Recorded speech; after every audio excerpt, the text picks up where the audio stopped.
sebagai syafaat untuk umatnya pada hari kiamat, untuk penyejuk pandangan kita, untuk baginda Nabi kita Muhammad sallallahu alaihi wasallam, dan untuk keluarga beliau, untuk istri-istri beliau, untuk putra-putri beliau, dan untuk seluruh sahabat Nabi. Semoga Allah meridhai kita bersama mereka. Amma ba'd. Jamaah rahimakumullah, Masya Allah, pagi hari ini kita berada di masjid yang namanya Baitur Raja, artinya rumah harapan. Ini rumah Allah yang menjadi pengharapan untuk setiap muslim. Dan pada pagi hari ini kita akan membahas tentang rizki. Karena ternyata training yang senantiasa diadakan agar supaya usaha menjadi lebih lancar, agar orang-orang termotivasi untuk bekerja dan berusaha mengais rizki, itu masih ramai didatangin oleh orang-orang yang ingin memperbaiki kondisi ekonominya. Bahkan anak punya teman cerita, anak kalau habis ikut kajian tentang motivasi bekerja, itu ingin terbang untuk meraih dunia ini. Dan kemarin Ana membaca berita di detik.com, kejadian di Cina. Mungkin antum sudah baca juga, bagaimana seorang pesaing jual mie, mungkin mie kuah ya, itu karena salah satu pengusaha ini ramai tokonya, muncul hasad, muncul iri dan dengki. Itu pemilik warung sebelah datang ke dapurnya yang ramai itu, dikencingi. Itu kuahnya dikencingi dan terekam oleh CCTV. Anak lihat, subhanallah, sampai seperti itu orang mengais rizki. Dan tadi imam membacakan tentang kisah dua putra Adam yang gara-gara satu kurbannya diterima, yang satu ditolak, mereka akhirnya bertikai dan Qabil membunuh Habil. Sebagai kisah pembunuhan pertama di muka bumi. Apa penyebabnya? Dunia.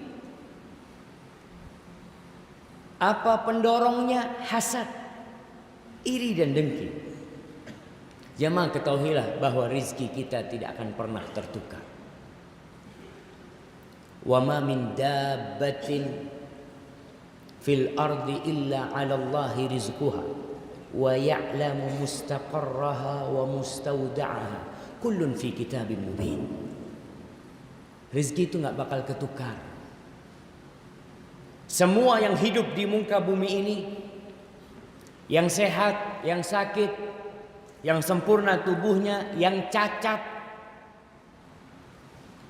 yang manusia, yang bangsa jin, yang binatang, yang serangga, yang tumbuh-tumbuhan, semuanya itu rezekinya udah ditanggung sama Allah Jalla Jalla. Kenapa kita harus berantem? Kenapa kita harus bertikai mencari rezeki?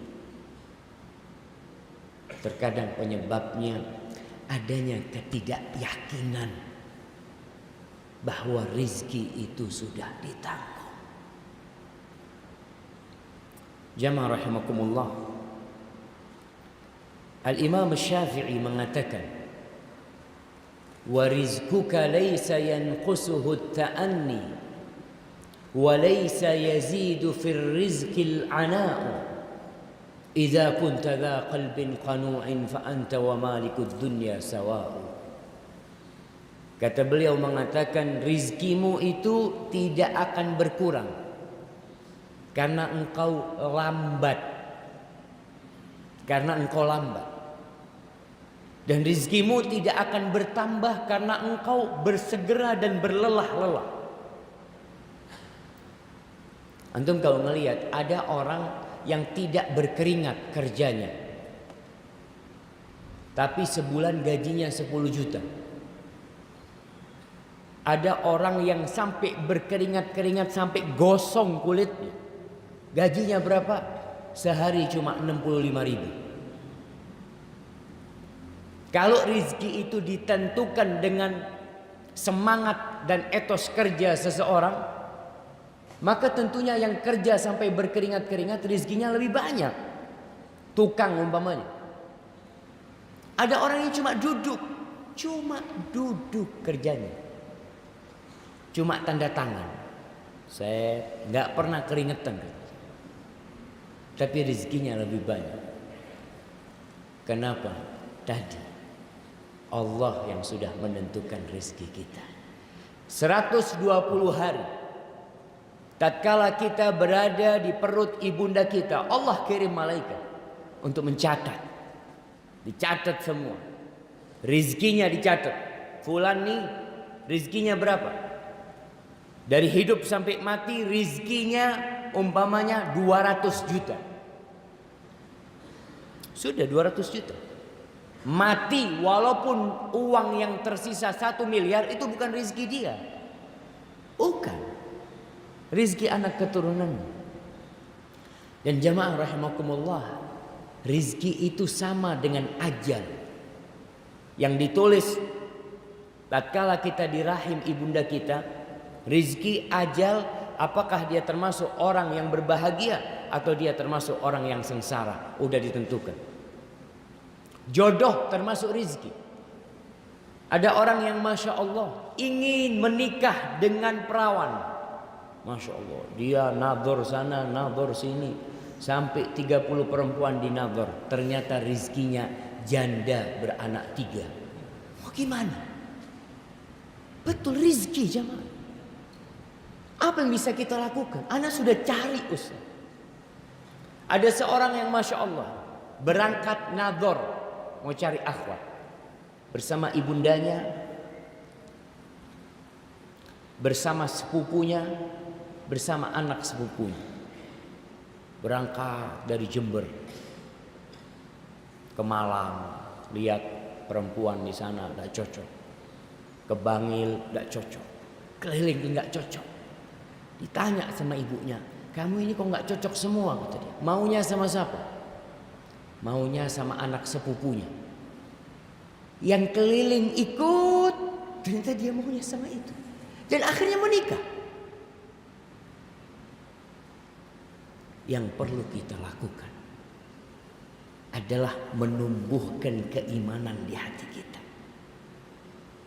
Bahwasanya andai kata seluruh penduduk Surabaya bersatu padu untuk memberikan manfaat buat kita supaya jabatan kita naik, kalau Allah tidak berkehendak itu tidak mungkin terjadi. Yakin. Andai kata seluruh penduduk Surabaya, bukan penduduk Surabaya sebenarnya jemaah. Rasul sallallahu alaihi wasallam mengatakan, "Lau annal ummat", seluruh umat manusia bersatu padu untuk memberikan mudarat kepadamu, untuk melengsarkan seseorang dari jabatannya, untuk membuat usahanya bangkrut, untuk menjadikan perdagangan dia tidak sukses. Seluruh penduduk Indonesia bersatu, tapi Allah tidak berkehendak, nggak mungkin itu terjadi. Makanya orang yang beriman dengan takdir ilahi itu nyaman hidupnya, tenang dan damai, tidak pernah susah. Tapi orang yang tidak beriman dengan takdir ilahi, berapa banyak pun yang dia miliki, dia akan tetap kurang. Oleh karena itu kata Imam Syafi'i, "Idza kunta dza qalbin qanu", kalau engkau memiliki jantung yang qanaah, hati yang nerima, fa anta wa malikud dunya sawa, maka engkau bersama raja yang memiliki dunia ini sama. Hari ini kita akan berbincang tentang apa kunci rizki, pintu-pintu rizki. Selain usaha-usaha materi yang kita lakukan, sekarang orang sekolah di Fakultas Ekonomi untuk apa? Untuk apa jemaah? Untuk cari kerja. Orang sekolah di Fakultas Kedokteran untuk apa? Untuk cari fulus, cari harta. Enggak, Ustaz, ana enggak cari fulus, Ustaz. Ana cari apa kira-kira? Cari fulus. Allah mengatakan al-malu wal banun zinatul hayatid dunya. Allah mengatakan harta dan anak itu perhiasan kehidupan dunia. Yang dalam hati kita telah ditanamkan kalau kita itu cinta sama harta. Zuyyina lin-nasi hubbus syahawat minan nisa'i wal banin wal qanatiril muqantarah. Itu sudah ditanamkan kepada kita. Kalau ada orang yang mengatakan enggak, kita enggak suka sama harta, ya mungkin dia sudah sakit dan harus diobati. Kunci pertama mencari rizki adalah bertakwa kepada Allah. Takwa.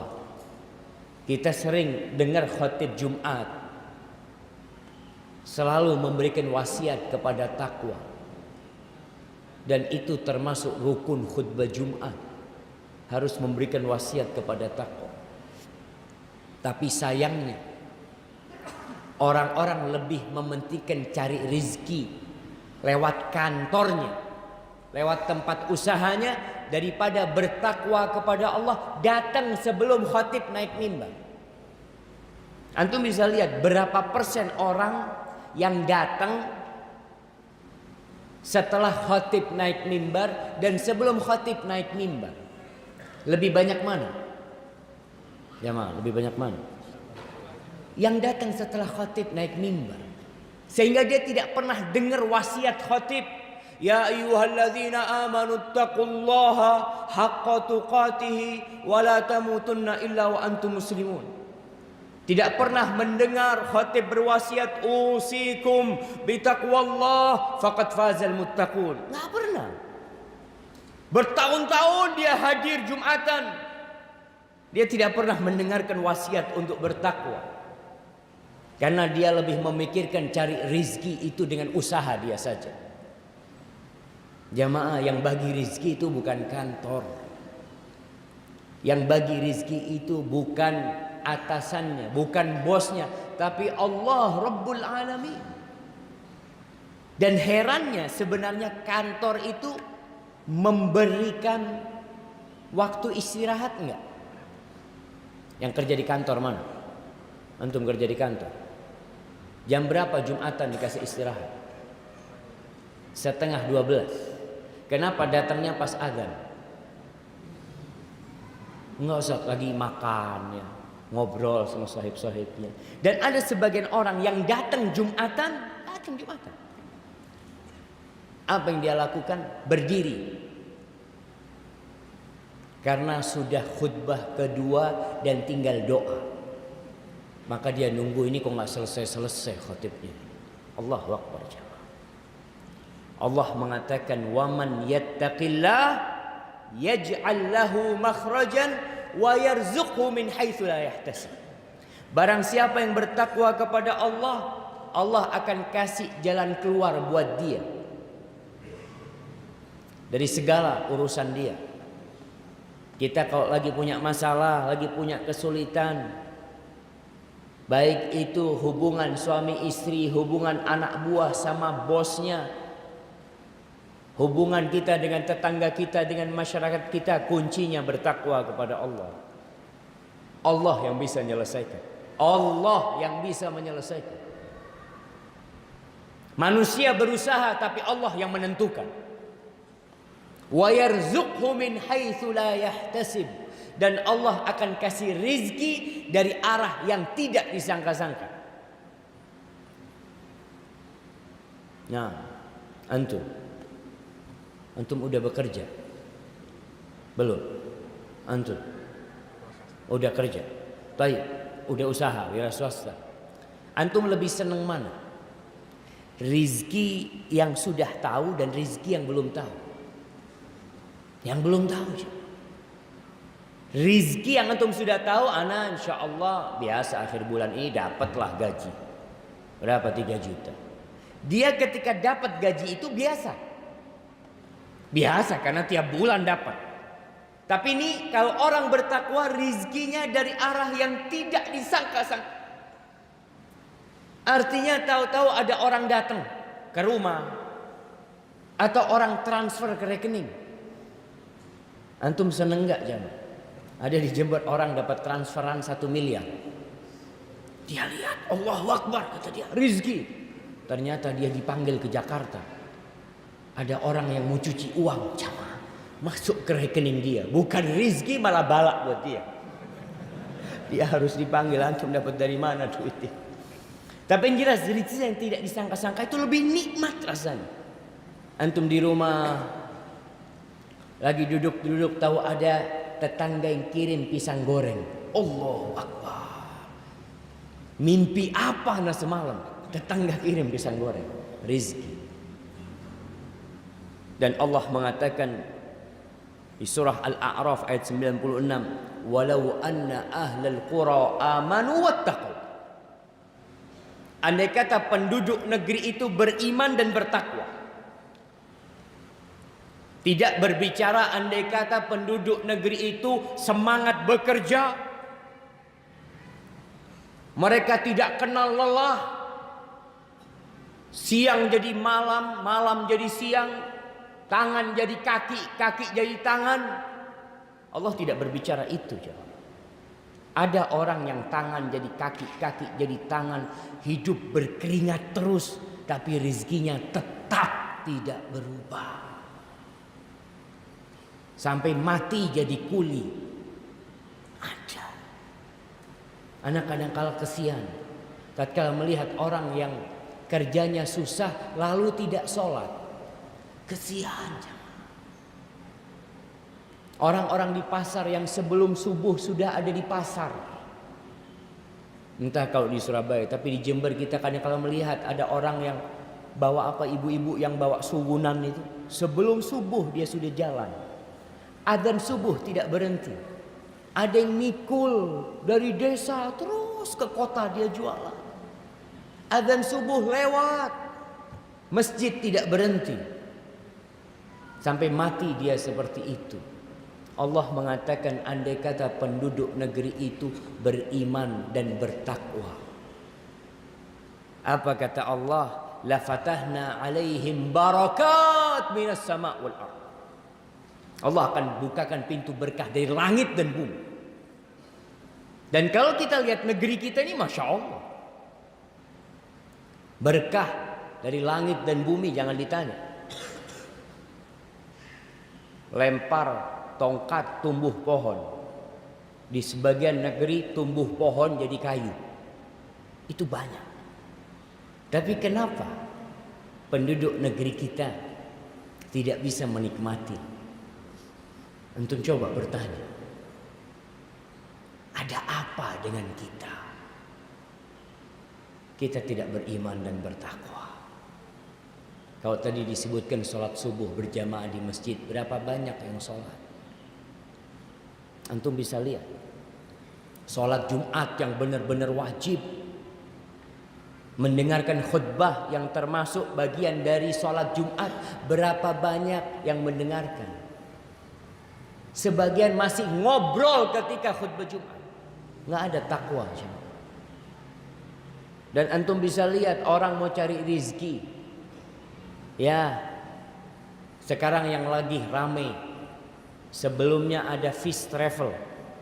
Yang sekarang apa? Abu Tur. Mereka mau cari rizki. Dari jalan apa? Dari memakan hartanya orang-orang yang hendak beribadah kepada Allah. Wallahi jamaah, walaupun mereka bergelimang harta, ketahuilah bahwa dosa itu sesuatu mahaka fi nafsika wa karihta ayyattali alaihin nas. Dosa itu sesuatu yang grundel di hati. Orang kalau berbuat dosa itu, walaupun dia punya rumah bagus, dia punya mobil mewah, dia punya aset banyak, tetap dosa itu membuat hidup dia tidak nyaman, dan engkau tidak mau orang tahu dengan dosa.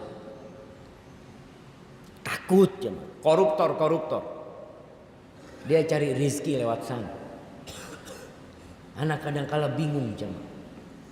Ada koruptor yang menyimpan uang di salah satu rumahnya 250 miliar. Dia sudah tua renta. Buat apa? Allah katakan innama yuridullahu liyu'adzibahum biha fil hayatid dunya. Allah tuh mau mengazab mereka dengan harta mereka. Jadi dia dikasih harta itu sebagai azab. Kenapa? Dia serba ketakutan. Takut berkurang, takut ketahuan, takut mati, takut sakit, takut semua. Hartanya jadi azab buat dia. Maka ingat, kunci pertama untuk mendapatkan rizki adalah bertakwa kepada Allah. Orang-orang yang mau berangkat umroh, yang mau berangkat haji, kata Allah suruh bawa bekal.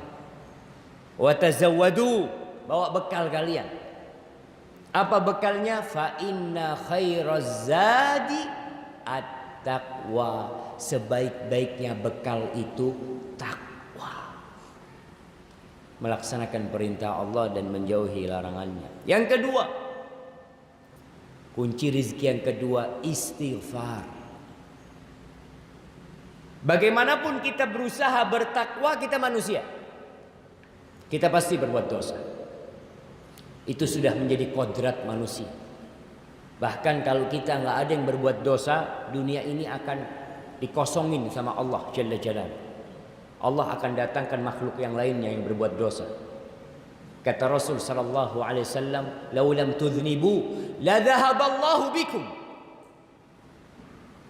Andai kata kalian tidak berbuat dosa, Allah akan hilangkan kalian. Allah akan kosongkan bumi ini.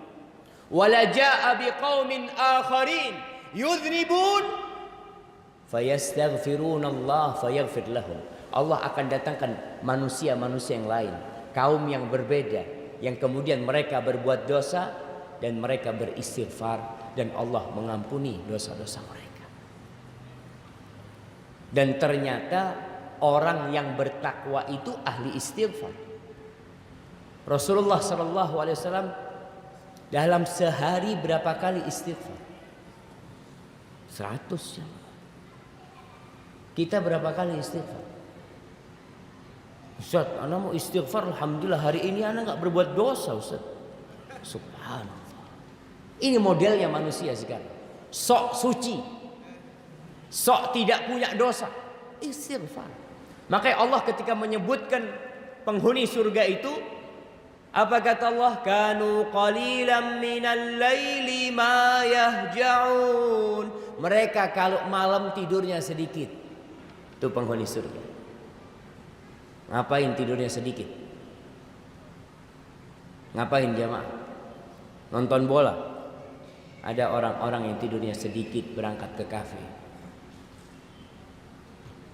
karaoke, klub malam, di alun-alun. Anak kadang-kala bingung. Kadang-kala anak naik kereta yang jam 1 malam. Itu anak berangkat dari rumah, di alun-alun Jember itu banyak pemuda-pemudi cangkruan. Saya lihat, ya Allah, apa yang dicari mereka? Surga? Bukan tentunya. Masa cari surga di alun-alun? Kanu qalilan minal laili ma yahja'un wa bil ashar hum yastaghfirun. Di waktu sahur mereka beristighfar. Semakin iman bertambah, semakin banyak istighfar antum. Buktinya siapa? Nabi kita Muhammad sallallahu alaihi wasallam.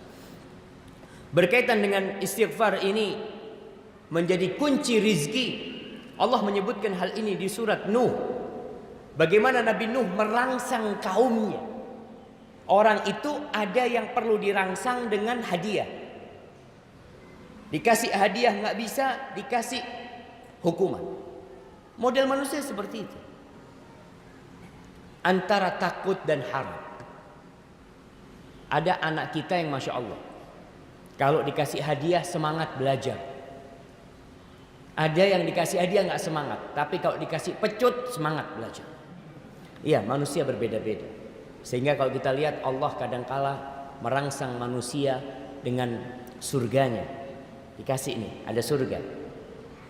Terkadang Allah menyebutkan neraka, dan terkadang surga neraka selalu berdampingan. Allah menyebutnya.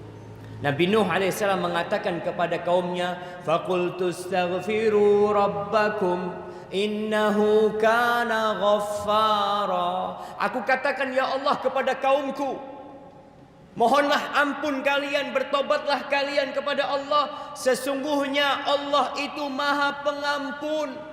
Aku sudah sampaikan itu.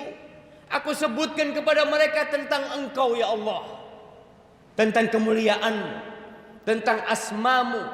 Di antara asma'ullah al-husna al-ghaffar. Lalu aku katakan kepada mereka, yursilis samaa alaikum midrara. Tuh Allah akan kirimkan buat kalian hujan yang berkelanjutan, hujan yang bermanfaat buat kalian. Wa yumditkum bi amwal. Nih, banyak istighfar, Allah akan tambahin harta kalian. Wa banin, anak-anak kalian. Cukup itu belum. Wa yaj'al lakum jannatin wa yaj'al lakum anhara. Kalian ingin villa, kalian ingin punya rumah peristirahatan di taman yang ada sungainya di bawahnya, yang kalau buka jendela melihat sungai, Masya Allah, Allah kasih. Apa kuncinya? Istighfar. Maka teman-teman yang cari kerja sana sini, kuliah 4 tahun, dapat ijazah, setiap hari kerjanya buka iklan kerja, ya daftar dia, ditolak. Ada yang pendaftarnya 100, yang diterima cuma 5. Apa yang antum lakukan? Istighfar. Banyakin istighfar. Terus istighfar. Kebanyakan kita itu cari lobby, nyogok. Syarat pertama takwa. Antum sudah nyogok, menyuap, ar-rashi wal murtashi. Orang yang menyogok dan disogok di mana? Di neraka. Antum sudah mulai hidup antum cari rizki dengan beli tiket ke neraka. Orang tuh beli tiket ke neraka, cuma beli. Gak ada yang gratis ke neraka, antum lihat. Orang keluarkan duit untuk masuk neraka. Mereka berzina, minum khamr, judi, keluar duit dia. Untuk kemana? Untuk ke surga lah. Maka ingat, mulai awal hidup antum mencari rizki buat anak-anak nih, yang baru lulus kuliah, yang kebingungan nanti mau kerja di mana. Karena kita lihat ada orang yang gak pernah kuliah tapi rizkinya Masya Allah, Ustaz. Ada yang lulus SD Masya Allah, ada yang gak bisa baca dan nulis, lebih kaya daripada yang profesor, doktor, ahli ekonomi.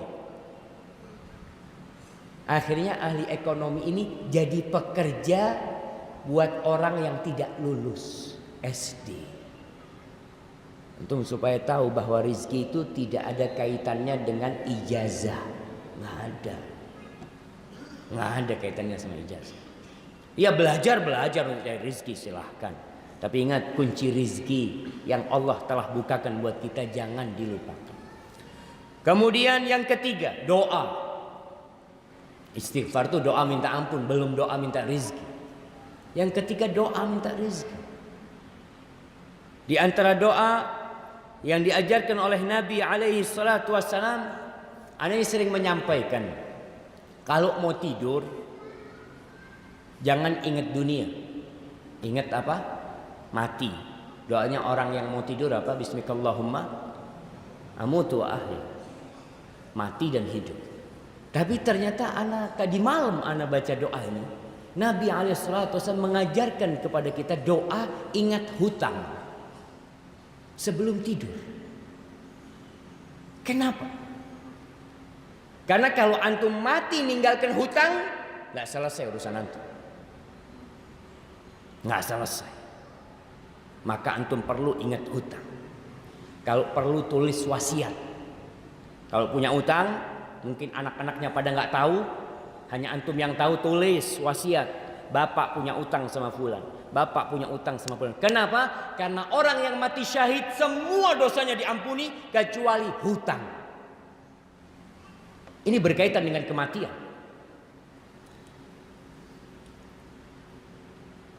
An Suhail mengatakan kana Abu Saleh ya'muruna.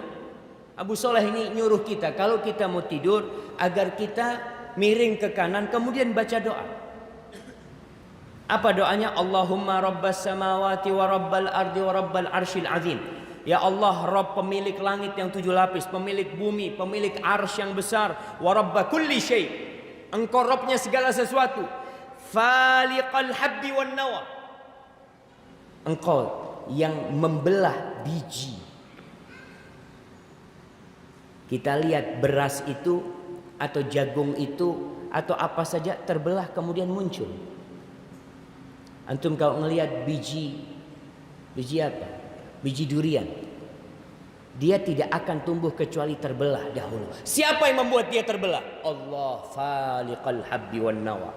Nawa itu kurma. Antum kalau lihat kurma itu keras. Beda sama biji rambutan. Masih bisa digoreng biji rambutan. Tapi biji kurma itu keras. Allah yang membelahnya kemudian muncul tunas. Faliqal habbi wan nawa wa munzilat Taurat wal Injil wal Furqan. Engkau yang menurunkan Taurat, yang menurunkan Injil dan menurunkan Al-Furqan, yakni Al-Qur'anul Karim. Lalu dia mengatakan a'udzubika min syarri kulli syai'. Anta akhidun binasiyatihi. Aku berlindung kepadamu dari kejahatan segala sesuatu yang engkau yang memegang ubun-ubunnya dia. Allahumma antal awwal falaysa qablaka syai'. Wa antal akhir falaysa ba'daka syai'. Allah, engkaulah yang awal, tidak ada yang sebelummu. Engkaulah akhir yang tidak ada sesudahmu. Wa anta zahir falaysa fawqaka syai'. Engkau yang zahir, tidak ada yang di atasmu sesuatu pun. Wa antal batin falaysa dunaka syai'. Engkaulah al-batin yang di bawahmu tidak ada sesuatu pun. Lalu apa isi doanya? Ini tawassul jemaah. Tawassul dengan nama Allah dan sifatnya. Setelah itu doanya iqdi anna dain wa aghnina minal faqr. Ya Allah, bayarin utang kami ya Allah. Lunasi utang hamba ya Allah. Dan berikan kepada kami karuniamu supaya kami jauh dari kefakiran. Minta sama Allah. Lalu silahkan antum tidur. Disebutkan bahwa Abu Hurairah meriwayatkan hadis ini secara marfu kepada Nabi alaihi salatu wasallam. Iqdi anna ad-dain wa aghnina minal faqr. Doa. Hari esok ya sudah terserah Allah. Yang penting kita sudah memohon dan berdoa. Kemudian tiap pagi Nabi berdoa, Allahumma inni as'aluka ilman nafi'an wa rizqan thayyiban wa amalan mutaqabbala. Tiap pagi beliau berdoa, kita kadang-kala lupa baca doa itu. Sebelum matahari terbit antum baca doa. Minta ilmu yang bermanfaat, bukan sembarang ilmu. Yang kedua, minta rizki yang baik, bukan sembarang rizki. Kita nggak mau dapat rizki yang haram. Yang ketiga, minta amalan yang diterima oleh Allah Jalla Jalaluhu. Karena ada orang yang makan haram, doanya nggak dikabulkan. Bertahun-tahun dia berdoa, kok nggak dikabulkan Ustaz? Lihat, mungkin ada yang haram yang antum makan. Kemudian yang keempat, tasbih. Bertasbih. Membaca subhanallahi wa bihamdih. Atau subhanallah, subhanallah. Rasulullah sallallahu alaihi wasallam dalam hadis yang diriwayatkan oleh Imam Al-Hakim dan disahihkan oleh Syekh Albani, beliau mengatakan inna nabiyallah Nuhan sallallahu alaihi wa ala nabiyina wasallam, sesungguhnya Nabi Nuh alaihissalam ketika ajal datang menjemput beliau, qala libnihi, Nabi Nuh berpesan kepada anak-anaknya, inni qasun alaikal wasiyah, aku akan beri cerita kepadamu sebuah wasiat. Amuruka bisnatain wa anhaka anisnatain.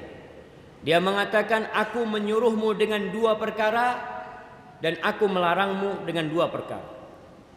Apa perintah pertama? Amuruka bila ilaha illallah, aku perintahkan kepadamu dengan la ilaha illallah. Jaga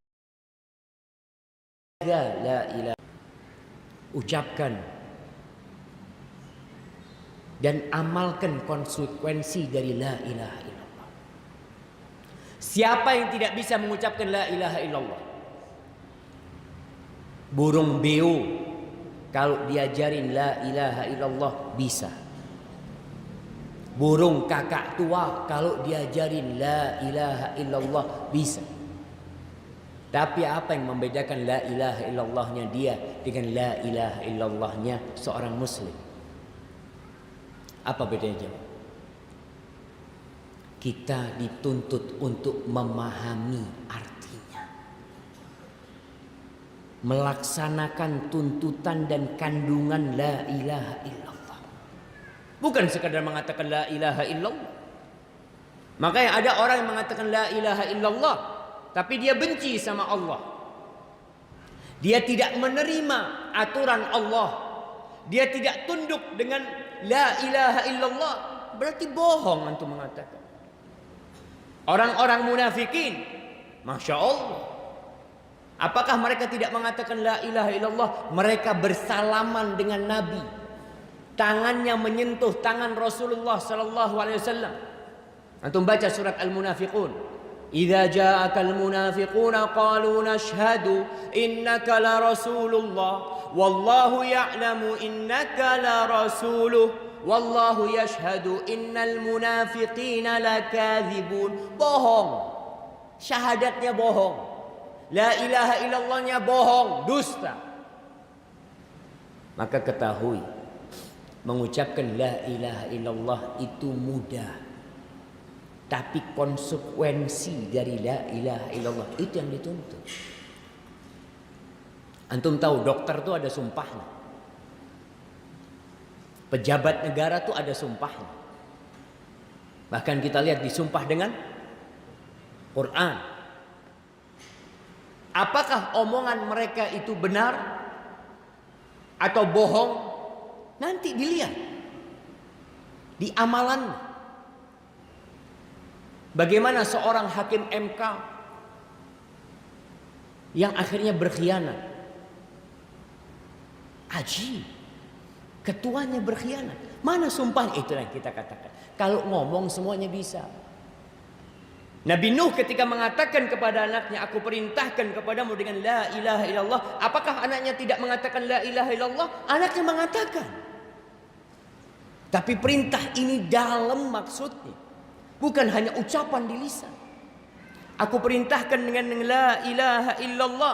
Fa inna samawat sab, sesungguhnya langit yang 7 lapis, wal aradin sab, dan bumi yang 7 lapis, law wudi'at fi kiffah, kalau ditaruh di daun timbangan yang satu, langit yang 7 lapis dengan bumi semuanya ditaruh di daun timbangan, dan la ilaha illallah ditaruh di daun timbangan yang satunya, malat bihinna la ilaha illallah.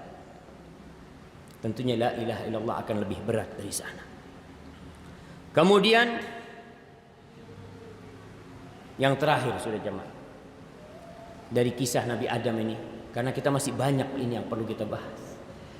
Pesan Nabi Adam kepada putranya mengatakan wa subhanallah wa bihamdi, dan ucapkan subhanallah wa bihamdi, fa innaha salatu kulli syai. Sesungguhnya subhanallah wa bihamdi itu solatnya segala sesuatu.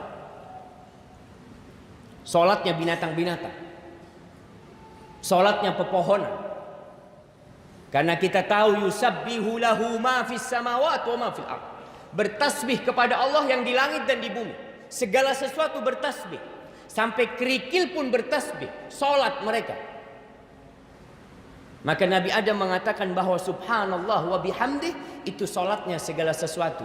Nabi SAW pernah memegang kerikil. Dan para sahabat mendengar tasbih dari kerikil tersebut. Terus Nabi Nuh mengatakan wa biha yurzakul khalq. Dengan subhanallah wa bihamdih hamba dapat rizki. Maka antum banyak-banyak membaca subhanallah wa bihamdih. Para ulama menyikap, kenapa kok subhanallah wa bihamdih bisa membuka rizki? Dengan dua hal. Yang pertama, dengan subhanallah, yaitu menyucikan Allah dari segala kekurangan. Yang di situ ada unsur menetapkan kalau Allah Ar-Razzaq, Allah yang memberi rizki. Karena kita lihat ada orang-orang yang cari rizki di tempat pesugihan. Ada. Dia tidak menyucikan Allah, meyakini ada dewa dan dewi yang bisa memberikan rizki kepada dia, penunggu-penunggu. Maka seorang yang mengatakan subhanallah, sekali lagi itu bukan hanya ucapan di lisan, tapi keyakinan kalau Allah itu suci dari segala kekurangan. Yang kedua dari wa bihamdih, kita memuji Allah, bersyukur kepada Allah. La in syakartum la azidannakum. Kalau kalian bersyukur, aku akan tambahin. Maka tatkala antum mengatakan subhanallah wa bihamdih, hadirkan perasaan menyucikan Allah dari segala kekurangan. Dan pujian hanya milik Allah semata. Aku mau berusaha apapun, kebaikan apapun yang aku lakukan, tetap pujian milik Allah Jalla Jalaluhu.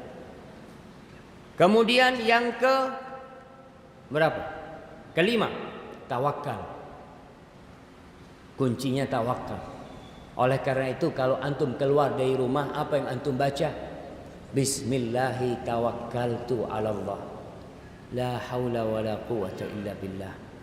Rasulullah sallallahu alaihi wasallam mengatakan, "Lau annakum tawakkaluna 'ala Allahi haqqa tawakkulihi." Andai kata kalian bertawakal kepada Allah dengan sejatinya tawakal, dengan sebenar-benarnya tawakal, la razaqakum kama yarzuqut tayr. Allah akan kasih rizki. Nih, tawakal dapat rizki. Rizkinya kalau tawakalnya kalian benar, Allah akan kasih rizki kepada kalian seperti Allah kasih rizki kepada burung. Taghdu khimasan wa taruhu bitanan. Burung tuh pagi kita lihat keluar dari sarangnya. Apakah burung itu punya gaji, jemaah? Ana ada gaji harian? Ya ada burung. Pokoknya terbang. Terbang. Kerja iya, nggak boleh seorang muslim itu tawakal ada di rumah. Tawakal duduk di masjid. Bismillah tawakkaltu 'ala Allah. La haula wala quwwata illa billah. Di mana? Duduk di masjid, tawakal keluar. Burung tuh terbang. Ada usaha dari dia. Pagi berangkat, sore pulang. Itu burung ada usaha. Karena arti tawakal ini jamaah dua. Yang pertama, as-siqatu billah, yakin kalau Allah yang ngasih rezeki. Allah ini bisa menyelesaikannya, itu keyakinan. Yang kedua, al-i'timadu 'ala Allah, menyandarkan diri kepada Allah. Kita udah yakin dan kita sandarkan, udah urusannya sama Allah. Maka seorang istri kalau suaminya berangkat kerja, doakan suaminya. Ingatkan, Mas, jangan lupa doa keluar rumah. Supaya pulang tenang. Kalau istri mengingatkan suaminya tawakal, pulang ke rumah ngomong, maaf dek, hari ini gak dapat duit, cuma 20.000. Sekarang ada orang yang kerjanya ojek online, ada yang taksi online, ada orang yang kerjanya memang nunggu panggilan, gak tahu dia jamaah. Tawakal. Serahkan semuanya kepada Allah. Kalau hari ini nggak dapat rezeki, mungkin waktunya aku mati. Karena orang itu tidak akan mati kecuali rizkinya sudah selesai semua. Maka hadirkan jemaah. Orang-orang yang beriman itu suka bersedekah, wa ala rabbihim yatawakkalun, dan mereka bertawakal kepada Allah. Sudah serahkan sama Allah semuanya. Apa yang kita cari jemaah? Apa yang mau kita andalkan? Nih subhanallah, ada orang, mana kalau ingat kisah orang ini di Pekanbaru, masya Allah. Dia dulu kongsi sama 3 orang non muslim, punya perusahaan 4. Lalu ketika dia tahu riba itu haram, dia tinggalkan. Dan 3 orang ini ngasih tahu, kamu kalau tidak berurusan dengan bank, nggak bisa jalan usaha. Harus kata dia. Ya enggak lah, anak keluar. Dia akhirnya keluar. Dia bikin usaha sendiri, melanjutkan. Dia cerita, anak punya utang 25 miliar. 25 miliar. Alhamdulillah Ustaz, setahun lunas. Lunas tahun itu utang. Dan sekarang anak semakin yakin sama Allah Ustaz. Kalau kita bertakwa, kita bertawakal, kita selalu beristighfar, kita selalu berdoa, selesai urusannya sama Allah. Kita sekarang punya proyek-proyek Ustaz, nggak ada yang suap menyuap. Mau dikasihkan ke kita, kita garap. Sampai kemarin dia cerita, ketemu anak di airport, ada proyek 100 miliar dari Pertamina. Anak nggak ada Ustaz. Anak buah anak berangkat dari Pekanbaru ke Jakarta, ketemu sama yang mau kasih proyek. Yang kasih proyek tanya, saya mau dikasih berapa? Apa kata orang ini? Enggak Pak, kita nggak pakai kayak gitu-gitu. Itu proyek dikasihkan kita garap sesuai dengan yang diminta. Tapi kalau suap menyuap ini itu kita tidak ada. Oh kalau gitu kita nggak kasih proyek lah. Ya nggak apa-apa Pak. Ya sudah, pulang nih orang jangan. Pulang. Besoknya ditelepon, ini proyek buat kamu. Proyek 100 miliar. Dengan apa? Dengan yang tadi. Kita kadang kala takut, nggak mungkin sekarang sistemnya udah kayak gini, nggak mungkin dapat proyek, nggak mungkin dapat tender, nggak mungkin. Aina Allah? Di mana Allah? Seakan-akan yang membuat keputusan itu manusia. Allah yang memutuskan semuanya jamaah. Dan sebelum antum lahir, rezeki antum sudah ditulis. Dan Nabi SAW mengatakan, fa'ajmilu fit thalab. Cari rezekinya dengan cara yang jamil, dengan cara yang cantik, dengan cara yang halal. Jangan sekali lagi kita mengatakan kalau nggak kayak gini nggak bisa. Kadangkala ambisi dunia saja, bukan nggak bisa, takut diambil fulan, takut ketukar rezekinya, nggak bakal ketukar. Kalau itu bukan rezeki antum, proyek selesai, antum masuk penjara. Itu bukan rezeki antum. Banyak orang yang proyek selesai, dia punya ini itu, masuk penjara. Karena itu bukan rezeki antum sebenarnya. Jangan pakai cara yang haram, jamaah. Kemudian yang ke berapa? 6, 7. Antum kalau sudah mulai salah-salah ini lapar berarti.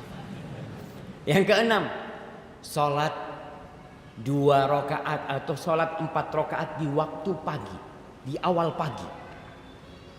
Di awal pagi. Sholat apa ini? Sholat apa? Sholat suruh. Iya, anak akan bacakan sabda Nabi SAW. Nabi mengatakan dalam hadis riwayat Ahmad dan Abu Dawud, dan hadis ini sahih. Qala Allah Azza wa Jalla. Allah berfirman. Hadis ini hadis qudsi. Ya ibna Adam, wahai anak Adam, la ta'jiz an 4 raka'atin min awwalin nahar akfika akhirah. Wahai anak Adam, jangan sampai engkau lemah, malas melaksanakan 4 rakaat di awal siang. Jangan sampai. Aku akan cukupi akhirnya. Rezekinya sudah aku jamin sudah. Dalam riwayat lain disebutkan, Ibnu Adam irka' li 4 rakaat min awalin nahar akfika akhirah. Anak Adam, engkau rukuk 4 rakaat di awal pagi, awal hari, aku akan cukupi engkau sampai akhirnya. Ada 2 penafsiran para ulama 4 rakaat ini. Yang pertama, 2 rakaat sebelum subuh plus 2 rakaat sholat subuh. Itu penafsiran yang pertama. Penafsiran yang kedua adalah sholat duha. 4 rakaat sholat duha. Ya sudah, antum lebih yakin sama yang mana? Laksanakan dua-duanya. 2 rakaat sebelum subuh kita tahu kemuliaannya, sholat subuh kita tahu kemuliaannya, dan sholat duha, masya Allah, dijamin rizkinya sampai akhir. Maka jangan lupa sholat duha di awal pagi.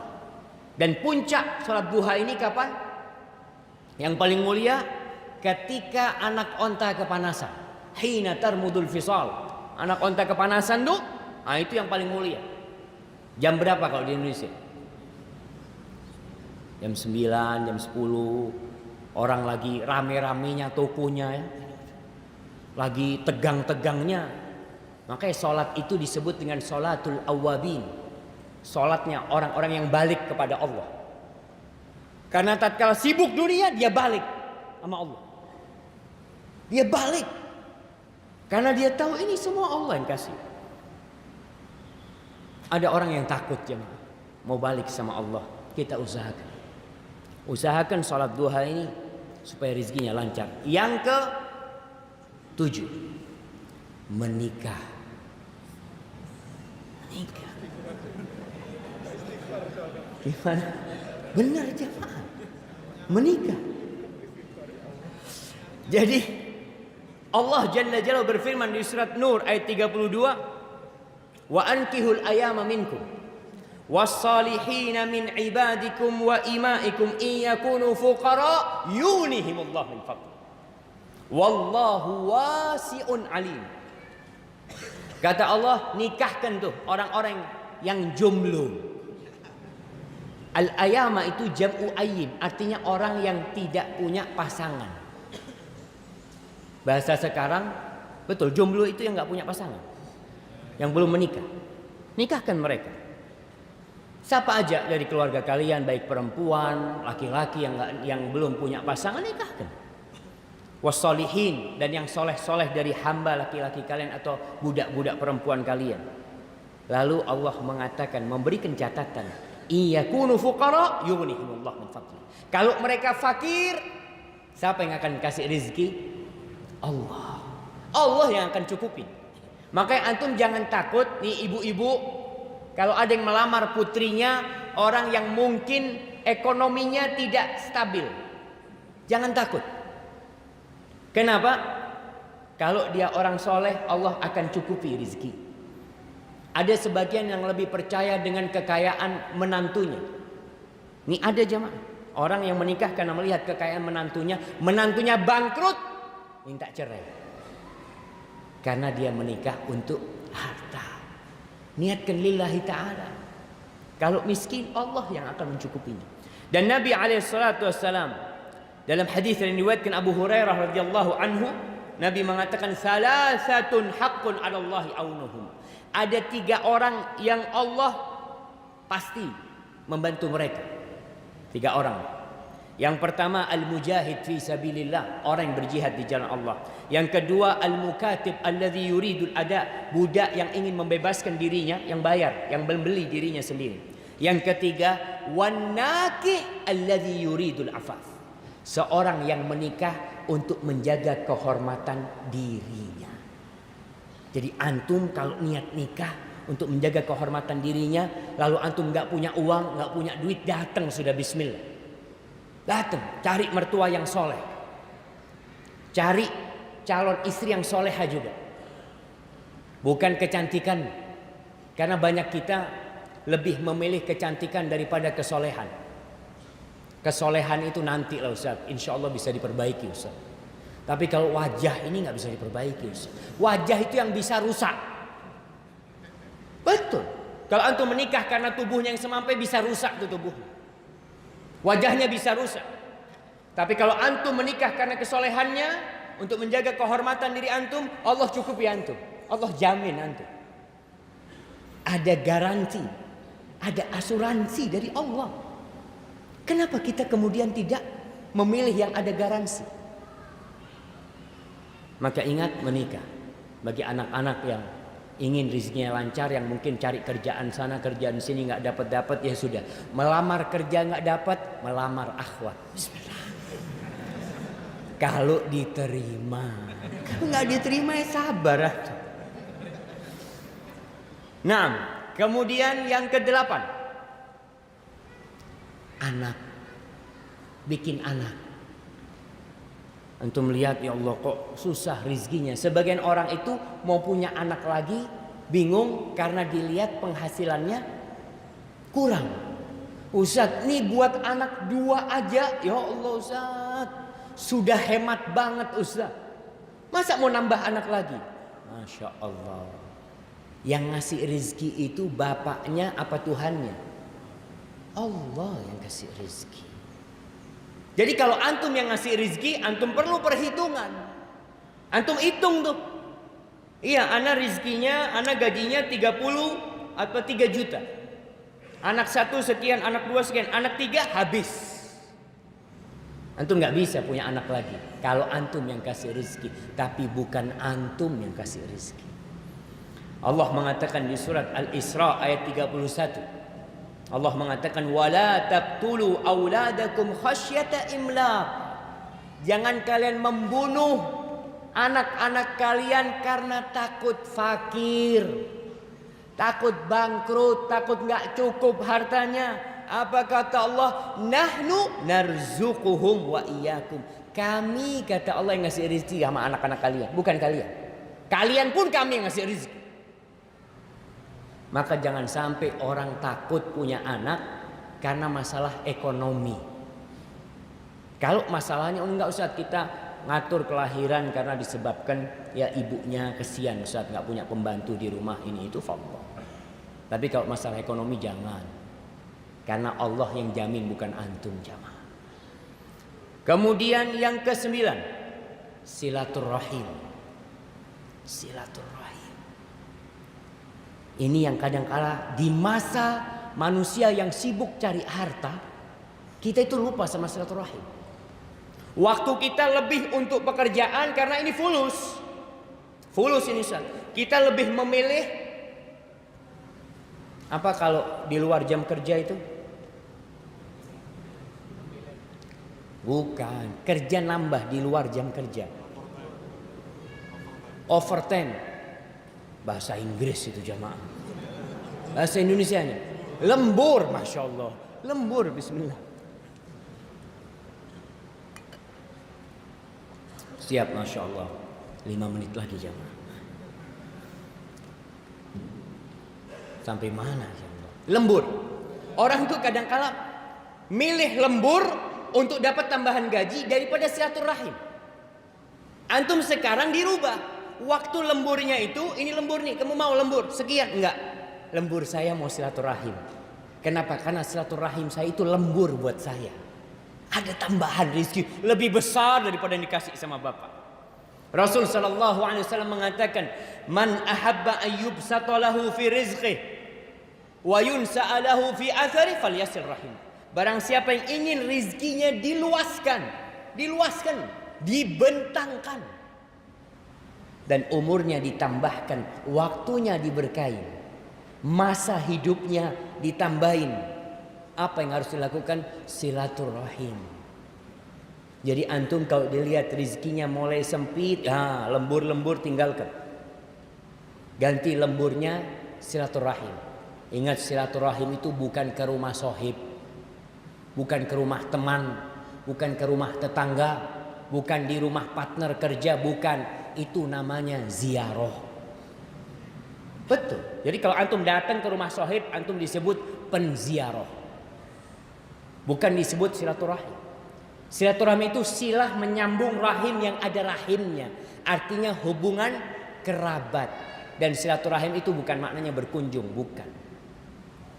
Maknanya menyambung bisa dengan uang, menyambung bisa dengan telepon, menyambung bisa dengan membantu, memberikan santunan, menyambung bisa dengan berkunjung, atau apa saja. Kemudian yang terakhir, alhamdulillah, yang ke-10, sedekah. Ternyata sedekah itu pintu rezeki. Antum kalau punya duit 10 juta, sedekah 1 juta bukan berkurang duit antum. Ini tambahan dari Allah. Allah mengatakan in tuqridullaha qardan hasanan yudha'ifhu lakum wa yaghfir lakum.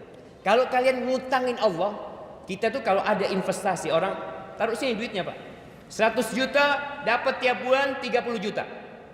Kira-kira banyak nggak yang investasi? Ngantri jamaah sampai OJK itu kewalahan mendapati investasi bodong kayak gini, tapi orang suka. Kita bingung Ustaz. Kita udah kasih tahu investasi kayak gitu itu bohong semuanya, tapi orang tetap berambisi. Karena kok bisa bohong? Saya dapat terbukti bulan pertama dapat 30 juta, bulan kedua 30 juta, bulan ketiga 100 juta hilang. Itu yang terjadi. Nih Allah nawarin investasi, utangin duit kalian kasih Allah. Apa yang terjadi? Yudha'ifhu lakum. Allah lipat gandakan, bukan persentase, bukan. Kalau persentase kan 50%, ini dilipat gandakan. Antum kasih 10 juta, kita kasih 20 juta. Kita lipat gandakan jadi 700 kali lipat. Itu janji Allah. Ditambah lagi diampuni dosa-dosa. Maka antum setiap saat lah, setiap pagi antum sedekah, keluarkan duit, bismillah. Berangkat kerja, sebelumnya udah berdoa, sebelum subuh sudah istighfar, sudah sholat 2 rakaat sebelum subuh, sholat subuh, keluar rumah baca doa tawakal sama Allah Jalla Jalaluh. Kemudian setelah itu berbagi, antum sedekah sama orang. Pulang dari kerja silaturahim, datang ke rumah ayahnya bawa tahu goreng, bawa apa, ayah gimana kabarnya ayah, kepada keponakannya, kepada kakaknya, adiknya.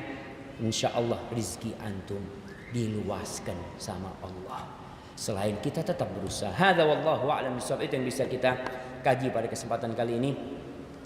Ana berterima kasih kepada takmir Masjid Baitur Raja yang alhamdulillah telah memberikan fasilitas kepada kita bisa melaksanakan kajian di sini, dan kemudian kepada pihak Kapolsek yang ada di sini, dan kepada semua panitia yang telah memiliki peran yang hanya Allah yang tahu. Allah yang tahu dan semua dicatat sama Allah. Antum akan dapatkan pahala atas apa yang antum lakukan. Subhanakallahumma wa bihamdika asyhadu an la ilaha illa anta astaghfiruka wa atubu ilaik. Assalamualaikum warahmatullahi wabarakatuh. Ada satu pertanyaan titipan Ustaz, karena berkaitan juga dengan rezeki Ustaz. Masya Allah. Bisa menjadi pencerahan untuk beliau. Anak kira udah selesai. Masya Allah. Ya. Singkatnya ini Ustaz, pada tahun 2013 sampai 2016 beliau bekerja di bank Ustaz, dan beliau terjebak di dalam riba Ustaz. Pada tahun 2015 beliau mulai belajar agama, dan beliau mengetahui bahwa itu riba, di dalam dunia riba, tapi beliau mengalami ketakutan untuk keluar karena takut rezekinya ini dari mana Ustaz. Nah, begitu tahun 2017 beliau yang pertama ranking 1 untuk masalah pemasaran, tiba-tiba tidak bisa menjual satupun produknya, produk dari bank itu. Akhirnya dengan terpaksa dikeluarkan beliau. Oh, dikeluarkan. Ya, dengan banyaknya hutang riba yang masih dia tanggung Ustaz. Kemudian pertanyaan dari beliau adalah sekarang beliau ini kebingungan karena buka usaha sendiri juga belum berjalan. Terus istri dalam posisi hamil dan membutuhkan sesuatunya, dan dari pihak orang tua mewajibkan dia, rasanya itu menyuruh dia untuk kembali bekerja di bank supaya memiliki penghasilan. Pertanyaan pertama, bagaimana menanggapi atau bersikap dengan posisi ini Ustaz? Yang kedua, apakah dosa jika tawaran ini saya ambil tapi hasilnya khusus untuk melunasi hutang? Mohon bantu jawabannya. Barakallahu fikum jamaah. Ya, berkaitan dengan pertanyaan tadi jamaah, kita ini diuji kebenaran taubat kita kepada Allah. Ana sering ingatkan bagaimana para sahabat Nabi diuji sama Allah setelah hijrah 7 tahun kira-kira jam. Mereka hidup susah.